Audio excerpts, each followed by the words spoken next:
He kept 2 granddaughters as wives for decades. The most inbred grandfather of the Ozark Hills, a man whose dark legacy still haunts the remote valleys of Missouri to this very day.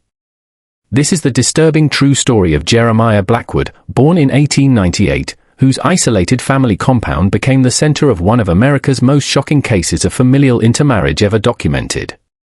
It was 1967 when authorities first stumbled upon the Blackwood family living in complete isolation on a 200-acre property deep within the Ozark Mountains. What they uncovered would forever alter our understanding of genetic isolation's consequences in rural America. Our story begins in the late 1800s when the Blackwood family first settled in the remote hills of southern Missouri. The patriarch Isaiah Blackwood brought his family to this isolated region specifically to escape what he termed the corruption of modern society. Little did the outside world realize that this pursuit of isolation would lead to generations of intermarriage, creating a family tree that curled inward upon itself like a gnarled root. The dense forests and deep valleys of the Ozarks provided the perfect hiding place. Travel was difficult given the rugged terrain, and neighbors often lived miles apart.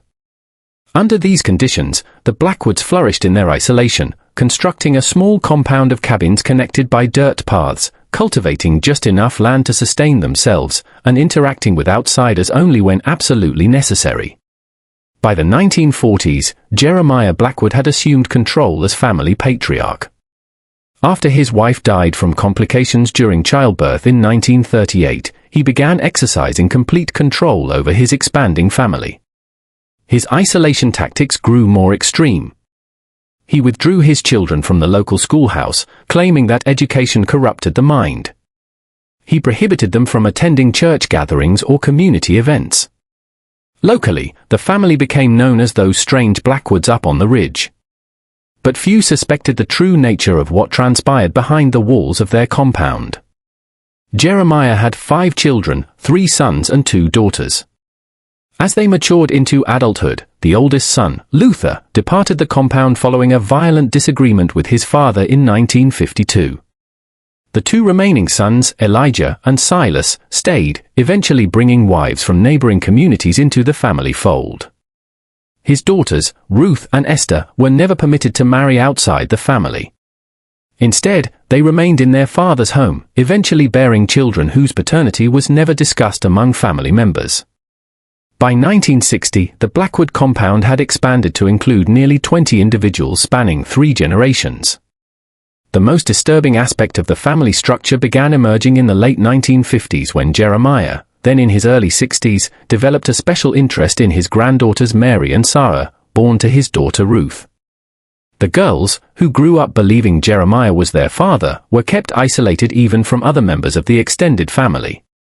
Local storekeeper Thomas Jenkins, who occasionally traded with the Blackwoods, later recounted to investigators, those girls never spoke when they came to town. They would stand behind the old man, eyes down, never uttering a word. I always thought something wasn't right. But folks around here minded their own business. As Mary and Sarah entered their teenage years, they vanished from the rare public appearances the family made. The truth wouldn't emerge until years later. Jeremiah had taken both girls as his wives in a private ceremony he conducted himself, claiming divine authority as the family patriarch. This union produced 7 children between 1962 and 1967, all showing signs of serious genetic disorders. The compound's secrets might have remained hidden for decades longer if not for a chance encounter. In the spring of 1967, a forest ranger named Michael Collins, investigating reports of illegal hunting on government land adjacent to the Blackwood property, stumbled upon a young child wandering in the woods. The child, severely malnourished and exhibiting obvious developmental issues, could barely communicate. When Collins attempted to return the child to his family, he discovered the horrifying reality of the Blackwood compound. "I've worked these forests for 20 years, Collins later testified. But nothing prepared me for what I saw that day. It was like stepping back in time to some medieval nightmare." What Collins found was a family in severe decline. Years of intermarriage had resulted in children with profound physical and cognitive impairments. Many had malformed limbs, facial abnormalities, and could not speak intelligibly. The living conditions were primitive with no running water or electricity, despite most of rural Missouri having modernized by the 1960s. Most disturbing was the family structure itself. Through careful questioning and observation, Collins realized that Jeremiah, now 69 years old, claimed all of the youngest children as his own, born to women who were both his granddaughters and daughters-in-law in the most tangled family tree authorities had ever encountered in the region. Check if you're already subscribed to this channel. The shocking truth of America's hidden bloodlines has been kept secret for generations. Subscribe now to uncover the dark histories that society tried to bury forever. When authorities arrived at the Blackwood compound in June 1967, they were unprepared for the scale of the tragedy they encountered. Social worker Eleanor Richards was among the first officials to interview family members. The Blackwood case represented the most extreme isolation I've encountered in my 25 years of service, Richards noted in her official report. These weren't simply poor hill people living off the land. This was a deliberate attempt to create a separate society with its own rules and structures, all centered around Jeremiah Blackwood's disturbing authority.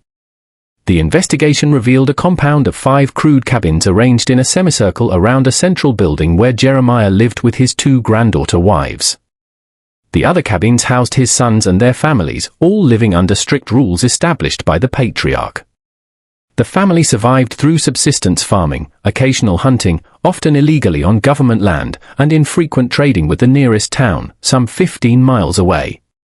What made the Blackwood case particularly shocking was not just the presence of intermarriage, which historically had occurred in other isolated communities, but the deliberate and systematic nature of it.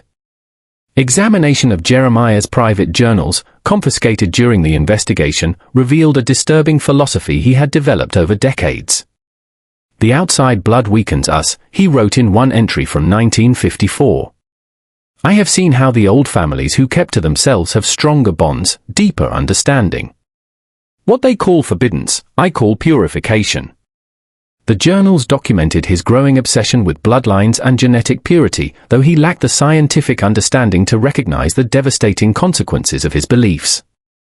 Instead, he interpreted the visible disabilities in his grandchildren as signs of spiritual corruption from the outside world rather than the inevitable result of genetic disorders caused by consanguineous relationships. Dr. William Hayes, a geneticist called in to consult on the case, explained the scientific reality. "What we observed in the Blackwood children was a textbook case of genetic collapse due to inbreeding. Multiple recessive genetic disorders had become expressed due to the limited gene pool. Several children exhibited signs of autosomal recessive conditions that would be extremely rare in the general population but appeared with alarming frequency in this family. The 7 youngest children, the offspring of Jeremiah and his granddaughters, suffered the most severe conditions. All exhibited reduced cognitive function, and 5 had visible physical abnormalities including cleft palates, malformed limbs, and unusual facial features.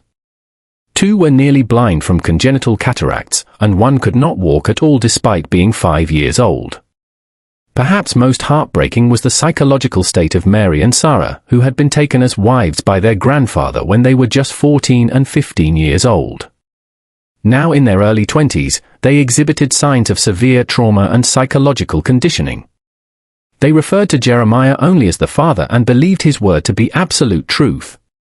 They had been told that the outside world was evil and corrupt and that their special relationship with Jeremiah was blessed and sacred, explained psychologist Dr. Margaret Wilson, who conducted initial evaluations of the women.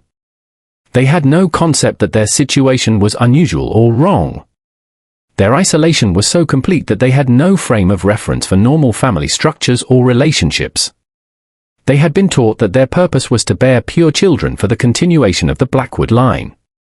The investigation also uncovered evidence of earlier victims.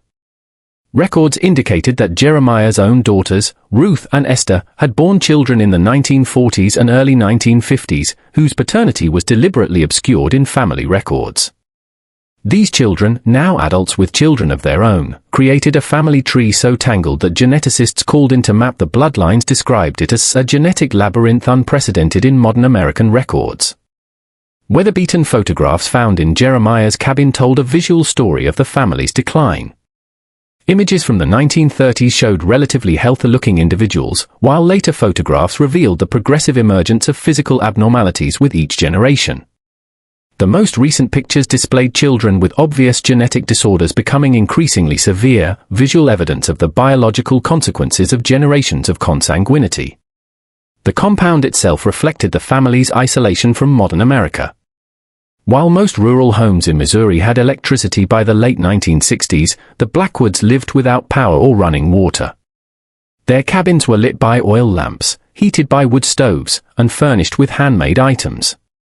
They used an outhouse rather than indoor plumbing, drew water from a well, and preserved food using methods unchanged since the 19th century. This physical isolation reinforced their cultural and genetic isolation. Without television, radio, or regular contact with outsiders, the younger Blackwoods had no way to understand that their living situation was abnormal. They spoke with unusual accents and used words and phrases that had disappeared from common usage decades earlier, creating what linguists later described as a time capsule of Ozark dialect from the early 1900s. The family's religious beliefs had evolved into a unique system centered around Jeremiah's authority. Though originally based in fundamentalist Christianity, their isolated practice had morphed into something unrecognizable to mainstream denominations. Jeremiah claimed direct communication with the divine and used this supposed connection to justify his position and actions. He had created a small shrine in his cabin where family members were required to participate in unusual rituals that mixed elements of traditional Ozark folk practices with his own inventions. Local reaction to the discovery was complicated by the region's cultural emphasis on privacy and self-determination. While most expressed horror at the conditions of the children, some locals questioned whether government intervention was appropriate. Folks have always lived how they wanted in these hills, one anonymous neighbor told the Springfield News Leader in July 1967. Not saying what happened there was right. It surely wasn't. But there's a long tradition of keeping to ourselves and handling our own problems. This tension between autonomy and protection would shape the legal proceedings that followed and reflect the broader challenges of addressing such cases in America's most isolated regions. By autumn of 1967, the Blackwood case had captured the attention of medical professionals across the country. The family represented one of the most extensive and well-documented instances of multi-generational consanguinity in modern American history, providing a tragic but scientifically significant glimpse into the genetic consequences of inbreeding in humans. Dr. Robert Lancaster, a specialist in genetic disorders from Washington University in St. Louis, led a team that conducted comprehensive examinations of all family members. Their findings painted a grim picture of progressive genetic collapse. What makes the Blackwood case so scientifically significant, Dr. Lancaster explained in his published case study, is that we can trace the increasing frequency and severity of genetic disorders through for generations. The pattern precisely follows what genetic theory would predict, a dramatic increase in homozygosity for recessive alleles leading to the expression of numerous genetic disorders. The medical team identified multiple recessive conditions in the youngest generation, including phenylketonuria, Tay-Sachs disease, and several rare metabolic disorders that normally occur in fewer than 1 in 100,000 births in the general population. The concentration of these conditions in a single family provided compelling evidence of the dangers of close genetic relationships. The legal case against Jeremiah Blackwood moved forward simultaneously with the medical investigations. Prosecuting attorney Robert Williams faced significant challenges in building his case, not least because of the complex family relationships that made traditional definitions of incest difficult to apply. The Blackwood family structure has created unprecedented legal questions, Williams stated in court documents. The defendant's relationships to the victims cross multiple familial categories. Complicating matters further was the question of jurisdiction and temporal authority. Many of the relationships had begun years earlier, some potentially outside the statute of limitations. Additionally, the most isolated portions of the Blackwood property technically straddled the border between two counties, raising questions about which court had proper jurisdiction. As the legal machinery slowly advanced, social services faced the immediate challenge of caring for the affected family members, particularly the children. The 7 youngest children were placed in specialized care facilities capable of addressing their significant medical and developmental needs. Mary and Sarah, Jeremiah's granddaughter wives, were initially hospitalized for medical treatment and psychological evaluation before being moved to a residential therapy program specifically designed for victims of prolonged trauma and psychological manipulation. The older generation of Blackwoods, Jeremiah's sons Elijah and Silas, and their wives, presented a different set of challenges. While they had participated in the isolated community, evidence suggested they had done so under varying degrees of coercion and psychological control from Jeremiah. Determining their legal culpability while also addressing their own needs as potential victims created significant ethical dilemmas for both prosecutors and social services throughout the autumn of 1967. As these various proceedings moved forward, journalists began to take interest in the case. Initial local reporting in the Springfield News Leader and the Arkansas Democrat gradually gave way to national coverage, with major publications sending reporters to the Ozarks to investigate this shocking story of isolation and genetic tragedy. The media attention brought mixed consequences. While it raised awareness about the dangers of genetic isolation and the need for protective services in remote rural areas, it also sensationalized the Blackwood story. Headlines like "Hillbilly Horror, the Monster of the Ozarks, an American freak family discovered in Missouri woods" reflected the lurid fascination that sometimes overshadowed the human tragedy at the core of the case. For the residents of Shannon County and the surrounding Ozark communities, the Blackwood case forced uncomfortable reflections on local traditions of privacy and non-interference. Many locals expressed shame that such a situation had existed in their community without intervention for so many years. "We've always believed in letting folks live as they choose," said Harold Jenkins, a county commissioner, during a community meeting called to discuss the case. "But there's a difference between respecting privacy and ignoring suffering. As a community, we failed those children by not asking more questions when we sensed something wasn't right." The psychological evaluations of Mary and Sarah revealed the profound impact of their isolation and manipulation. Having been separated from broader society since birth and subjected to Jeremiah's indoctrination, they struggled to understand why they had been removed from the compound or why their relationship with their grandfather was considered wrong. Dr. Elizabeth Morgan, the lead psychologist working with the women, described their condition. "They exhibit a form of complex trauma combined with what we might now call cult programming. Their entire reality was constructed by Jeremiah, leaving them without the psychological tools to evaluate their situation objectively. Their recovery will require not just addressing trauma, but literally rebuilding their understanding of family, society, and self-identity from the ground up." If you've been watching this dark chapter of American history unfold, pause right now and type "Blood Speaks Through Generations" in the comments. Your words acknowledge these forgotten victims and ensure their suffering wasn't in vain. Despite the significant challenges they faced, both women showed remarkable resilience as they began the long process of psychological recovery. By December 1967, they had progressed enough to assist prosecutors in building their case against Jeremiah, providing crucial testimony about life inside the compound. The question that haunted investigators, medical professionals, and the public alike was how such a situation could have persisted undetected for so long in modern America. The answer lay in a perfect storm of geographical isolation, cultural factors, and deliberate deception. The trial of Jeremiah Blackwood began on February 12, 1968, in the Shannon County Courthouse. Despite the sensational nature of the case, Judge William Harrison ordered limited media access, citing the dignity and privacy of the victims. This decision created a striking scene outside the courthouse where dozens of reporters from across the country gathered each day, desperate for any details about the proceedings inside. Prosecuting attorney Robert Williams opened the state's case with a powerful statement: "This is not merely about prohibited relationships. This is about the calculated destruction of human potential, about children born into suffering because one man decided his bloodline was more important than their health or future." The prosecution built its case methodically, combining medical evidence with testimony from family members and the few outsiders who had interacted with the Blackwoods over the years. Dr. Robert Lancaster presented detailed genetic evidence showing the progressive deterioration of health across generations, while psychologists testified about the extreme psychological control Jeremiah had exerted over the family. Most compelling was the testimony of Mary and Sarah, who appeared in court on February 20, speaking softly and often needing breaks to compose themselves. They described their upbringing in the compound and their gradual transition from being Jeremiah's granddaughters to becoming his wives in their early teens. He told us it was God's plan, Mary testified. He said our blood was special, chosen.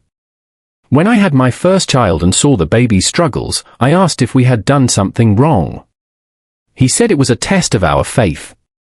Sarah's testimony revealed the depth of isolation the family experienced. I was 21 before I learned that most families didn't live like ours. I had never seen a television. I didn't know men had walked on the moon. The world grandfather created for us was all I knew. Defense attorney James Thornton, appointed by the court, faced the nearly impossible task of mounting a defense for Jeremiah. With the overwhelming physical and testimonial evidence, Thornton focused on questions of mental competency, arguing that decades of isolation had distorted Jeremiah's understanding of societal norms and legal boundaries. My client built a world based on misguided but sincere beliefs, Thornton argued. His actions, while reprehensible by our standards, were consistent with the alternate reality he had constructed. This raises significant questions about his ability to distinguish right from wrong in the conventional sense. The prosecution countered this argument with evidence from Jeremiah's journals, which showed a calculated awareness of outside social norms. Entries documented his instructions to family members about how to behave during their rare interactions with outsiders, specifically to avoid raising suspicions about their living arrangements. This demonstrated not delusion, the prosecution argued, but deliberate deception, evidence that Jeremiah understood societal taboos and worked actively to hide his violations of them. As the trial progressed, medical experts provided increasingly detailed testimony about the conditions affecting the Blackwood children. Dr. Catherine Williams, a pediatric specialist, presented heartbreaking details about the youngest generation. The 7-year-old daughter exhibits developmental delays consistent with an 18-month-old. She cannot speak in sentences and likely never will. The 5-year-old son has a severe heart defect requiring multiple surgeries. The 3-year-old twins both show early signs of progressive neurological disorders. These conditions represent a concentration of rare recessive genetic disorders that would be statistically impossible without consanguinity across multiple generations. On February 28, in a surprise development, Jeremiah Blackwood requested to address the court. Judge Harrison, after consultation with both attorneys, allowed this unusual mid-trial statement. What followed was a disturbing 40-minute monologue that provided a window into the worldview that had shaped the Blackwood compound for decades. Jeremiah, then 70 years old but appearing much older, spoke with surprising clarity about his beliefs. He traced his philosophy to his own grandfather, who had told him stories about the old families of Europe who maintained bloodlines through intermarriage. He described his conviction that modern society was degenerating through mixed blood and positioned his family as preservers of a pure lineage that would eventually prove superior. When asked about the obvious suffering of his grandchildren and great-grandchildren, Jeremiah displayed a disturbing lack of remorse, stating that weakness must be burned away through generations of purification. He compared the process to metallurgy, where impurities are removed through repeated heating. This testimony, far from supporting the defense's strategy of claiming mental incompetence, instead revealed a coherent, if horrifying, worldview that had been methodically implemented over decades. Jeremiah's statement effectively undermined his own defense by demonstrating his awareness of conventional norms and his deliberate rejection of them in favor of his own system. The trial concluded on March 7, 1968, with closing arguments that reflected the broader societal questions raised by the case. Prosecutor Williams framed the proceedings as not just about one family, but about the tension between individual freedom and societal responsibility. In America, we value independence and the right to live according to one's beliefs. But that freedom cannot extend to the deliberate harm of others, especially children.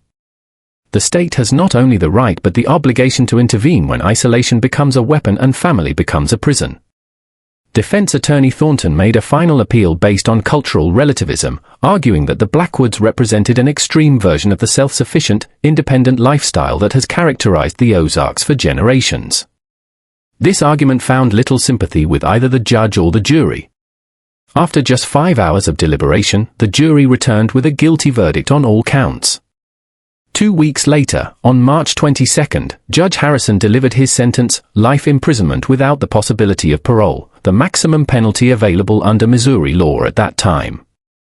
In his sentencing statement, Judge Harrison addressed Jeremiah directly. "You have caused incalculable suffering, not from momentary passion or weakness, but from sustained, deliberate cruelty disguised as principle. Your victims include not only those directly harmed, but generations yet unborn, who will carry the consequences of your actions in their very bodies." The conclusion of the trial marked the beginning of a new chapter for the surviving Blackwoods. With Jeremiah removed from their lives, they faced the daunting challenge of integrating into a society that was as foreign to them as another country. In the decades following Jeremiah Blackwood's imprisonment, the ripple effects of his actions continued to spread through both his family and the broader society.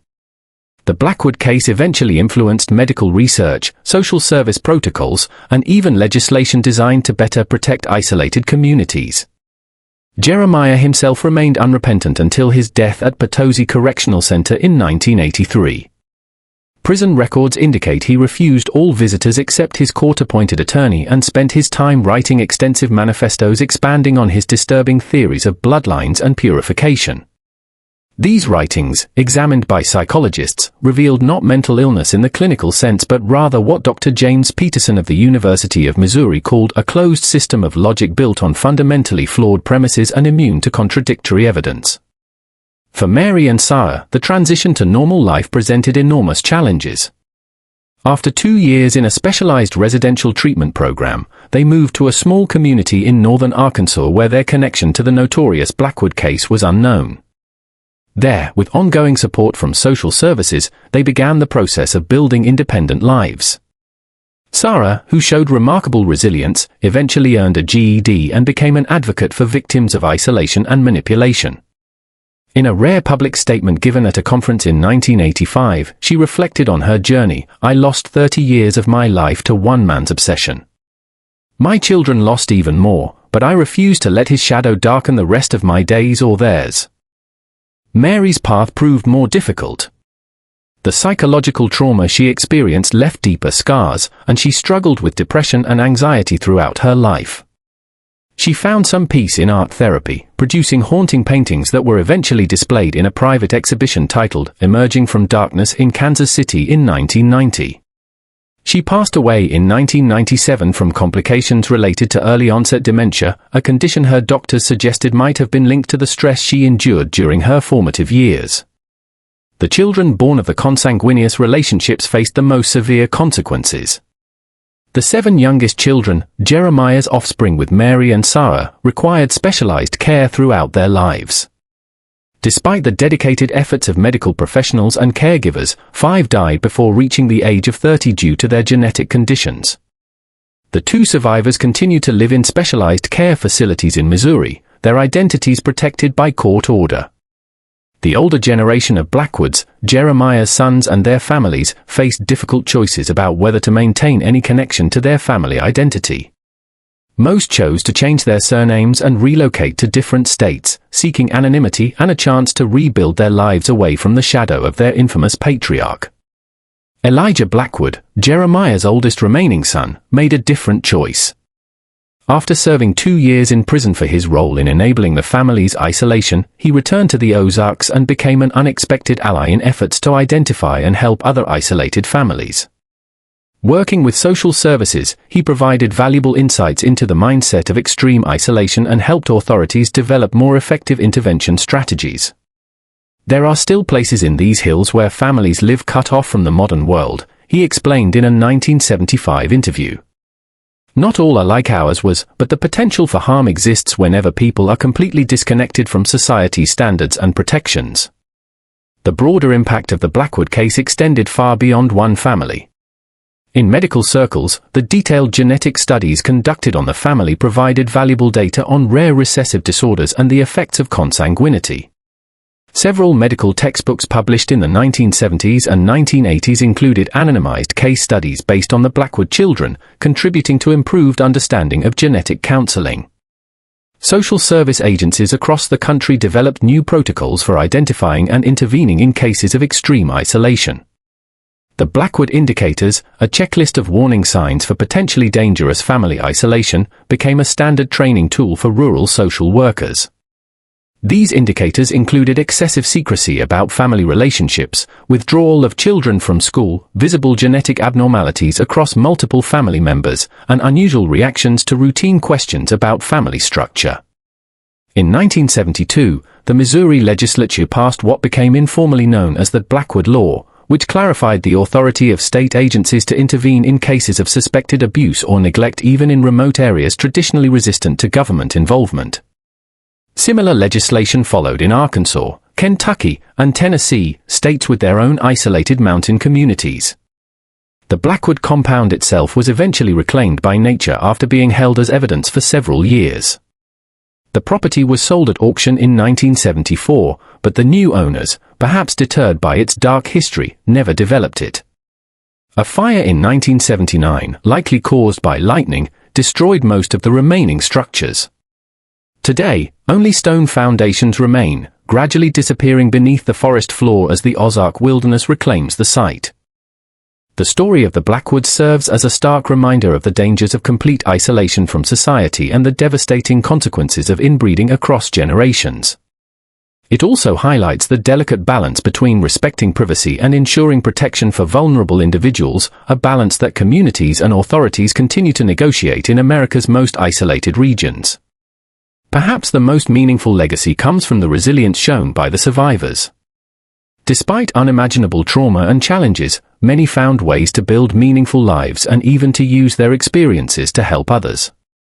Their story is not just one of darkness, but also of the human capacity to emerge from shadow into light. As we conclude this examination of one of America's most disturbing family histories, we are left with both caution and hope, caution about the dangers of isolation taken to extremes, and hope in the remarkable resilience of the human spirit even in the face of profound trauma. If you've watched until here, it's because you appreciate these important historical accounts. Leave a comment saying, "I watched until the end so I can get to know you and understand who truly values the stories on this channel." Don't forget to subscribe to uncover more hidden histories, like this video, and share it with someone who appreciates learning about the darker chapters of our past that shaped modern understanding of genetics and family structures. The hills of the Ozarks hold many secrets, some still waiting to be told. But in sharing the Blackwood story, we ensure that the suffering of these forgotten victims serves a greater purpose, educating future generations about the importance of community connection, genetic diversity, and the protection of those most vulnerable among us.